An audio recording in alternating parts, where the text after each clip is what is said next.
hashtag to use is KTN Morning Express. Now, I'll start with a question to you, Kevin Osido, as a governance expert. Maybe just to put it out there for the people watching at home to understand, what are the grounds for impeachment, the actual grounds? Thank you so much, Trix. Of course, grounds for actual impeachment of a governor are very clear, and these are outlaid in different legislations. Yes. Running from, of course, the Article 6, Chapter 6, Article 10 of the Constitution of Kenya, going all the way to Public Service Order Act, running all the way to things like Public Finance Management Act, County Governments Act, read together with all the other laws. Gross misconduct and violation is one of them. Of course, that can also be presented in very different forms, and I think different impeachment motions that we have seen in Kenya, running from Embu all the way to Kiambu, and most recently Kirinyaga one, and now the Kitui one. Even if you read the motions, of course, very clearly presented in terms of how those then lead to the reasons why a governor should be impeached. Yes. We're also talking about things to do with leadership and integrity concerns, that if you do not present yourself as somebody who then is carrying the burden of leadership and the exercise of governance towards service delivery, that your people cannot be able to see how you are making sense to changing their lives, then that can be a concern to them, particularly when the third thing happens, that you have been given resources. So issues to do with corruption then are presented to the people.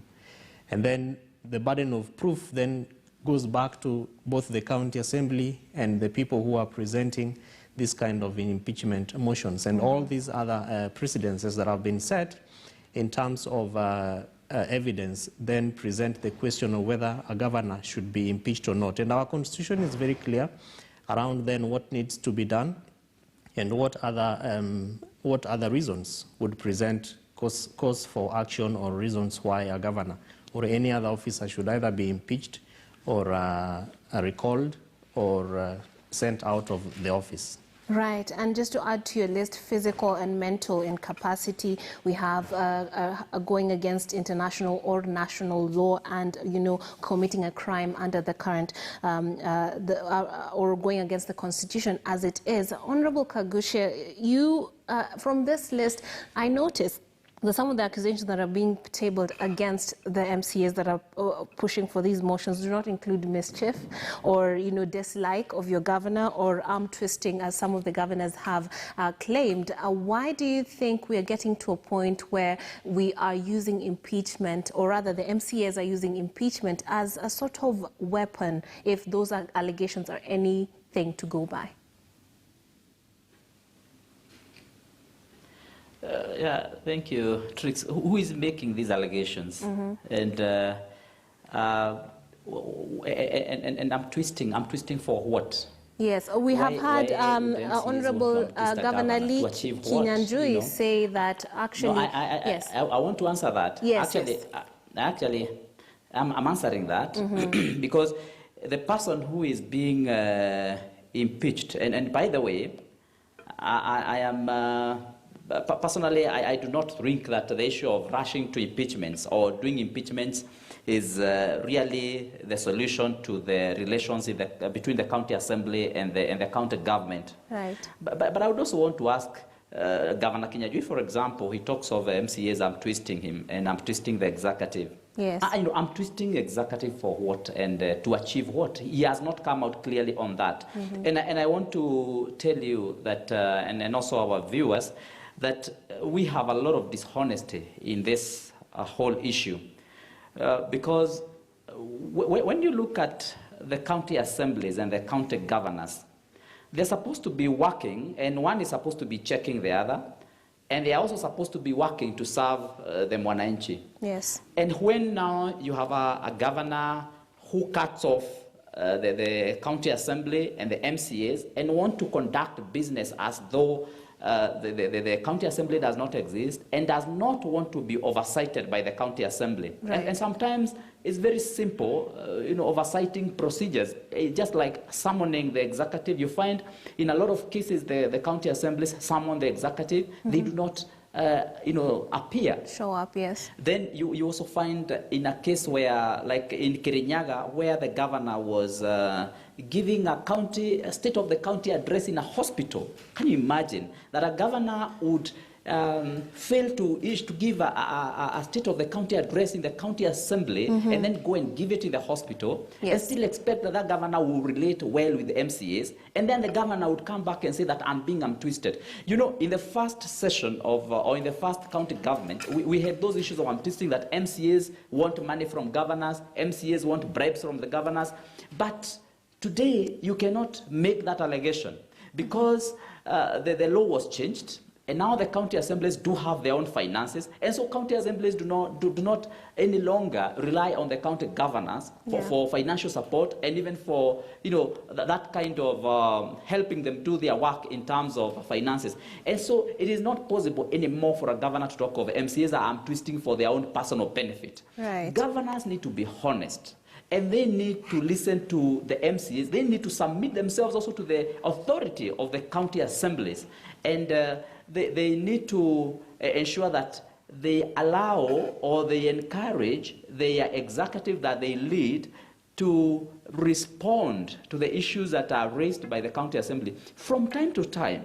Because when you look at the cases of impeachment, where we are having impeachments, it's a case of the executive non-responsiveness on the issues that are being raised by the county assemblies. To the point that they have to get to that. Hate the idea. Yes. Yeah, I will not agree with the COG's allegations and trying to besmirch the MCA's image by trying to say the MCAs are cheap people, are people who just want to twist, and they are people who are looking for selfish interests. I think a lot of MCAs have come of age now, and we have a lot of county assemblies that are doing a good job. And at some point I even say maybe the national government, the National Assembly, sometimes also need to borrow a leaf from the kind of work that is being done by the county assemblies. Because county assemblies are truly oversighting the county executive. And the county executives just need to submit. And they do not need to allow things to clear up to that level. Sorry to interject, but don't you think that it is just a question of them being emboldened by one other in terms of the county governments? We're having it starting in Kiambu, then we have Taita Taveta, it follows in Kirinyaga County, Kitui, and now we're talking about Nakuru. Don't you think it is a sort of emboldenedness? Because when you look at the emboldening, rather, when you look at what happened with the Kirinyaga County governor, it boiled down to a question of evidence, and this evidence was deemed insufficient. So when it comes to the motive behind it, then you wonder if they were in their right in pushing for this motion, then they would have at least enough evidence to see it through. Honorable Kagusha. I can tell you, evidence in Kirinyaga was not insufficient. Okay. Yeah, there was sufficient evidence in the case of the allegations that were done by the MCAs. And in fact, those are some of the issues that we are supposed to be interrogating. Are the issues that MCAs are raising, are they valid? Are they there? Can we see them? And I can tell you, in the case of Kirinyaga, the evidence was sufficient. And MCAs were able to prove that indeed there's a lot of issues that are going on there which are not in the interest of the public. What the Senate said is that we are not able to connect the governor directly to these allegations. We are not able to connect the governor directly to these misappropriation of funds and overlooking of, and at that point, you realize that the MCAs had done their homework. MCAs had actually done the oversighting. The county executive had continuously ignored what the MCAs were raising. And so at the point of Senate, when you listen, of course, you understand at that level you have, is more of a political process than a legal process. Yes. But they also recommended that further investigations be done by EACC, that DCI also investigates further. They even recommended that certain people be stopped, be interdicted, be sent home as investigations are being done. Now, I would want to ask, does that show like MCAs were trying to untwist Governor Waiguru? For what reason? Why would the MCAs now want to untwist her? They were not asking her for money. They were not asking her for bribes. They were not asking her even for financial boosting. They were raising issues that were valid. And so I think give it to them. Give it to the MCAs. They are doing a good job. And MCAs need to be allowed to interrogate and to look at what is happening in the county governments. The only thing probably I want to ask the governors and the MCAs is that when these issues are raised and when the MCAs interrogate and they investigate and they find that there are some misappropriation of funds and all that, I want to believe that the governors should listen and they should work together with the county assemblies and handpick those people, isolate those cases, isolate those people who are involved in misappropriation of public funds and take action. Okay, and Mr. Osido, I'd like to bring Mr. Osido into this conversation, Honorable Kagusha. Mr. Osido, do you feel that the MCAs are pure in their intent towards their governors when it comes, especially basing this on what the CEO, the chairman of the Council of Governors said, allow the governors to spend the rest of their time, their terms in peace? This is what Honorable Wycliffe Oparanya said, implying that this might just be them trying to rock the boat instead of actually focusing on more important issues such as COVID-19. What do you make of those sentiments? Are the MCAs engaged in mischief? Tricks in terms of engaging with various county governments, I would say yes. And with due respect to my very good friend, Mheshimiwa Kagusha, with whom we come a long way, Speaker for Nyeri County Assembly. And why do I say this? I say this because in the context of COVID-19, and I like the way Mheshimiwa is presenting the roles and functions of MCAs or members of county assemblies, because that should be seen at three levels. One, which is representation. To what extent do MCAs involve the people that voted for them in these impeachment motions? Right. For the case of Kirinyaga, yes, probably there was evidence, but I was left asking myself, why don't we see the voices of the citizens, you know, in terms of the different legislations and statutes and even institutions that exist within a county government to be able to ensure that devolution works and that both the county assembly does its work and that also the county government does its work. The second issue is, of course, oversight. And again, our constitution, the very good document that we passed in 2010, has given us very many opportunities where even the county assembly and the county government, and I like Mheshimiwa's words, should be able to work together and, in my view, be seen to be engaging as an engine, that an engine cannot just start before you push in the ignite button and actually start it. And that even if you start it and the engine doesn't have some oil or lubrication, it will actually knock. And that should be, in my view, the way in which we look at engagement between county assembly and county government. Thirdly, is if we were to look at performance of county assemblies, would Mheshimiwa be probably right to say that county assemblies have been able to pass laws that should be able to give strength to the county governments to be able to perform their duties, because governors probably would also be seeing loopholes. And in the context of COVID-19, I have been asking myself, any single county assembly or what kind of percentage of county assembly members have actually sat in the assemblies and interrogated national government stimulus packages and drawn it down to the interests of their common citizens? Because what we see happening is governors sharing, and we have been here earlier on with you and Michael to be able to share what County Governance Watch has done, a report that then looks at how prepared counties have been and what actions that they have been putting in place to respond to COVID-19. There is a very deafening silence from the county assemblies. In fact, a majority of them, we don't see them being out there to push for the interest of the people, whether it is in taxation, whether it is in asking counties to be able to ensure that we have supplementary budgets for water service delivery, because COVID-19, one of the biggest medicines or drugs is actually just washing your hands with soap for 20 seconds. But in most counties, People do not have that water. Now, the governor says, I have somebody in the name of a CEC in charge of water, natural resources and management and sanitation. The county assembly has been given the task of ensuring that they vet that person so that if the governor comes and says, you have an issue with Trix, who is my CEC, but this person came to you and you vetted the person. Number two, I've given the individual an office with the resources, which it is the county assembly that actually went through the budget and appropriated it for that particular use.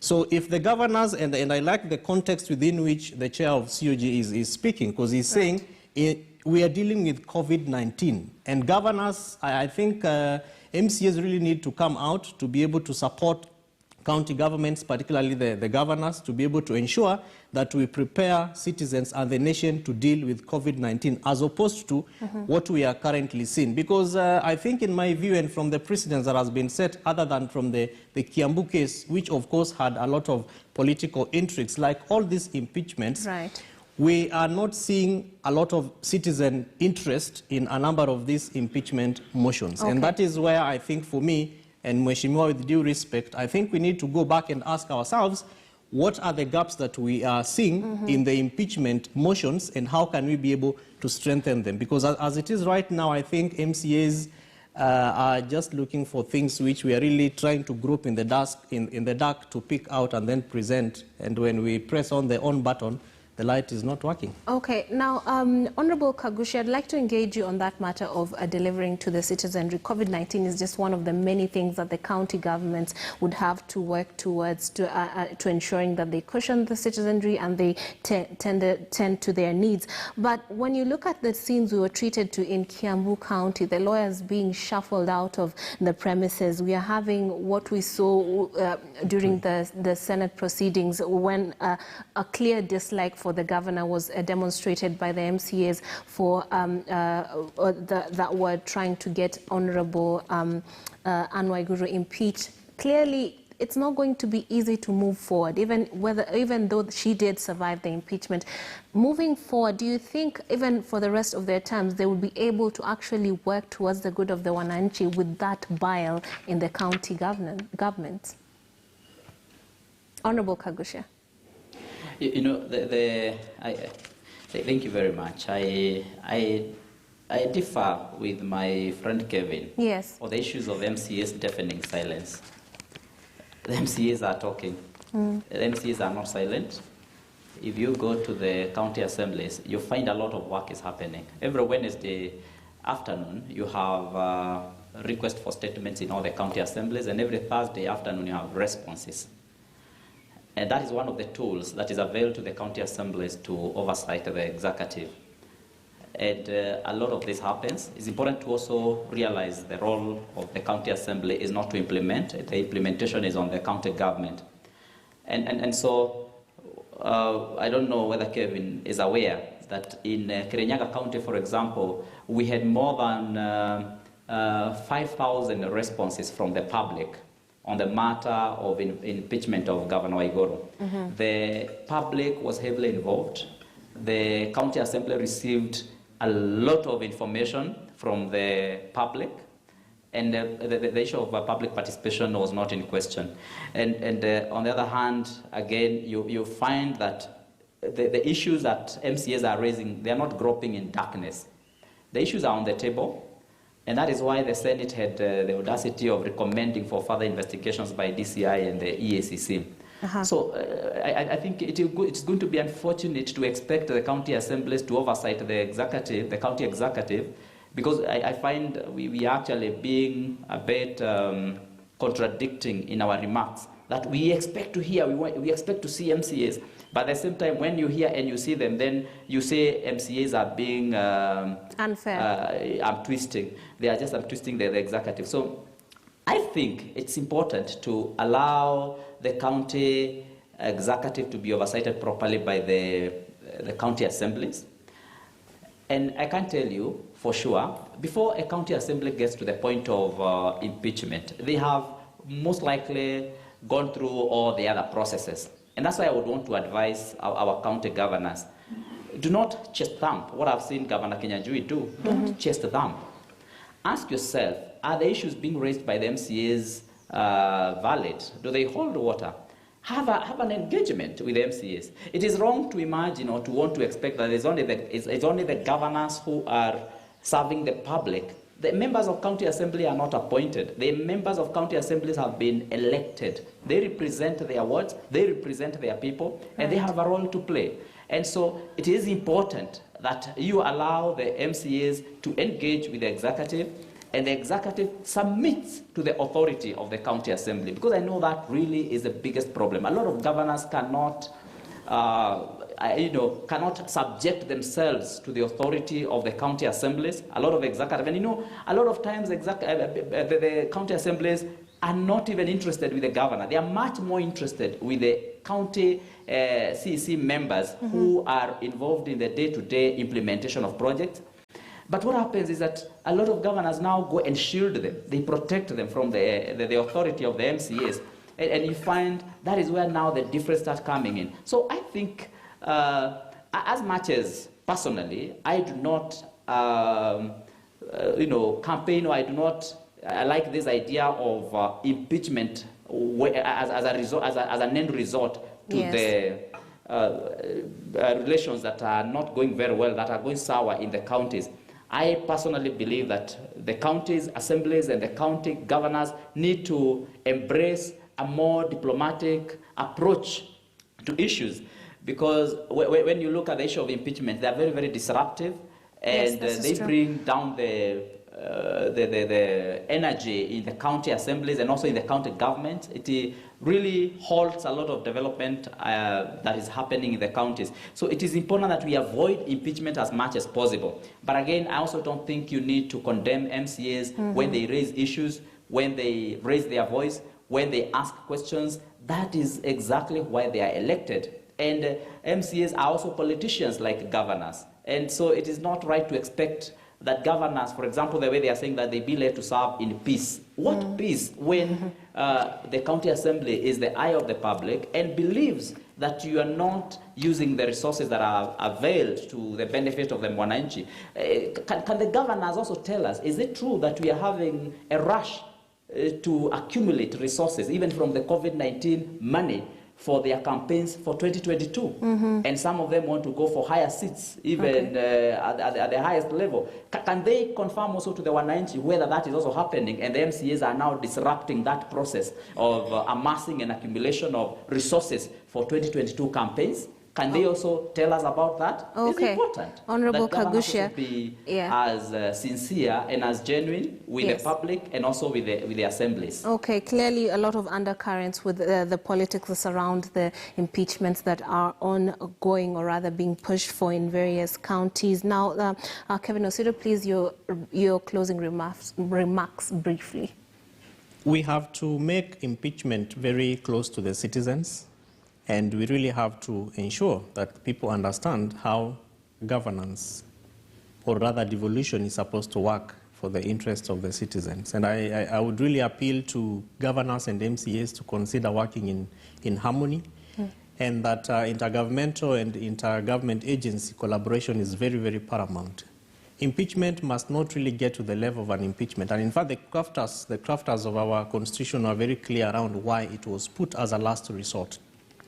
Different legislations have given us opportunities where MCAs and governors can be able to closely and harmoniously engage. Why? Because a governor cannot work without the MCA, the county assemblies.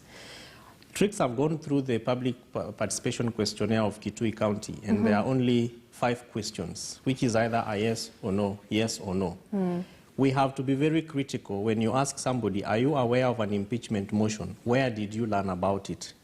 Have you seen allegations raised against His Excellency the Governor of Kitui, yes or no? Do you think the allegations raised call for the impeachment of Governor of Kitui County, yes or no? Do you support the motion for impeachment of the Governor of Kitui, yes or no? End of questionnaire.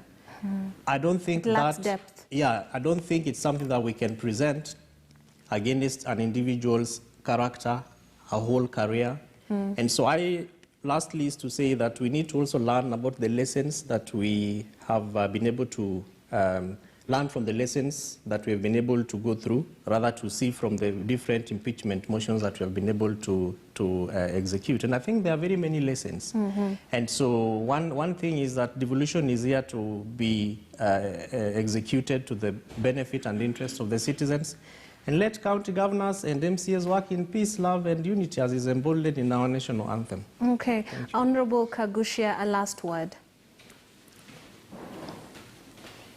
Yes, it's important that as we look at that questionnaire that Kevin has talked about, it's also important that we also look at the issues. What are the issues that have been raised by the County Assembly of Kitui?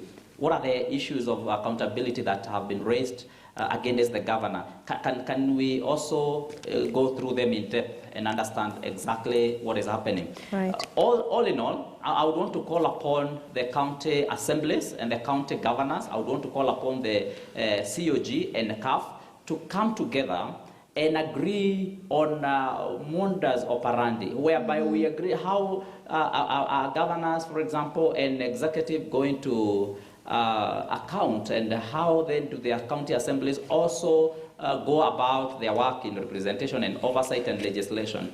And we agree on certain modalities that are going to enhance more of cooperation and more of complementarity than aggression and too much fight and infighting between the two arms of government. And that way, I think and believe that should be the way forward, because impeachments are very disruptive. Yes. They make people lose, they make the assembly lose, they make the governor lose, the executive does lose, and even the public loses. So we need to find a different way of handling these issues and lower our egos, lower our chest thumping, and so that we can all do what we are supposed to do at the interest of Mwananchi. I do not think a governor who chest thumps and says, come and impeach me, is doing this for the benefit of Mwananchi. Because once the process starts to impeach you, then you know what you're doing to your people. So I think let us look at that and work more in harmony as a county government, as assembly, and as our country. Right. As John Kagusha is the Speaker of Nyeri County, thank you so much for your sentiments. Kevin Osiri is the Executive Director of County Governance Watch. Thank you for being a part of the show. We're going to take a short break. On the other side, we shall be taking a look at health and how